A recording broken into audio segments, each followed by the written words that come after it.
дайыр жолу. Мында күнүңүздөр менен урматтуу. Жалпы кыргыз элим да.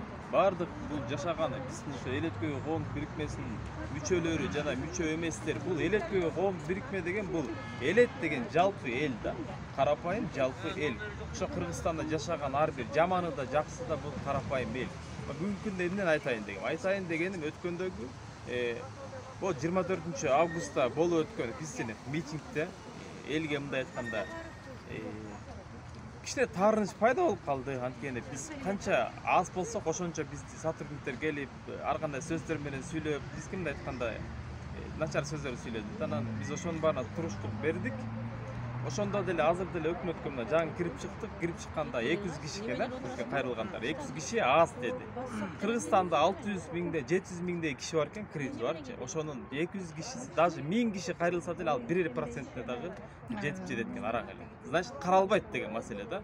Ошон үчүн бардык карапайым кыргыз эл чындап кыйналып аткандар, эгер ушул кредит маселеси чечилет десе, бардыгы жапа-тырмак уялбастан чыгышыбыз керек. Мынакей бүгүнкү күндө кыргыз эл бардыңарга кайрылам. Биз эч кимге кереги жок.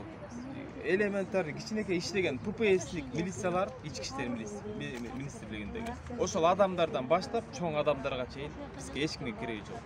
Мына аттуу башты биз баарына кайрылганбыз. Момбеков, Жанар Агаев, Адахан Мадымаров ошолордун баардыгына эч ким биз көтөрүп да койгон жок. Алардын максаты 44 партиянын максаты бул жөн гана шайлоого өтүш керек болуп атат. Булар айтат шайлангандан кийин эметип беребиз. Бирок 28 жылдан бери айтып келет. Ошонун баары кичине акылыбызды ойлонтуп, бул акча колдун кири дейт негизгисинче.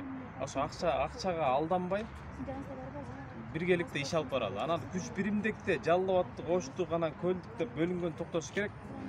Ошон үчүн деген биз бул эл өткөгөй деген эл ар бириңиздер өзүңүздөрдүн райондорго, областтарга группаларды ачып айылдарга бизге коомго кошулуп, чогуу биргеликте иш алып баралы. Анан кайрылуу боюнча толук түшүндүрмө бере кетсем, кайрылууда сөзсүз түрдө шапкасын жазасыздар, андан кийинкисин өзүңөрдүн аты жөнүңөрдү, каякта жашайсыңар, телефон номериңерди, андан кийинкисин графиктин копияларын жазасыздар.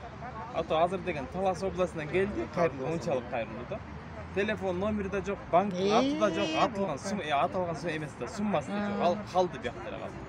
Зато эмне деген эмгек менен келди ал. Ооба да. Ошон үчүн деген туура бириңерге кимиңер үйрөнсөңөр, кийинкиңер үйрөтөсүңөр ошондой. Анан берип койгондон кийин маселе бүтүп калбайт. Берип болгондон кийин кичине иштеш керек болот.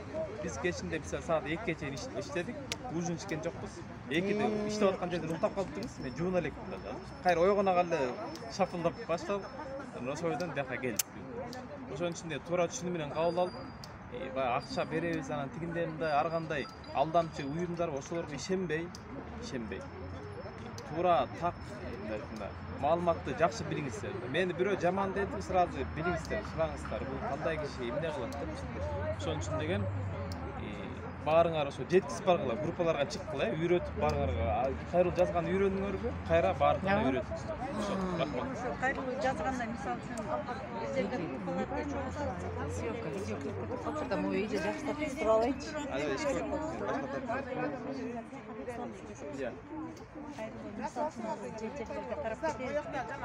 Ошол айылдан кайрылуу жасагандардын баарын видеого соткон.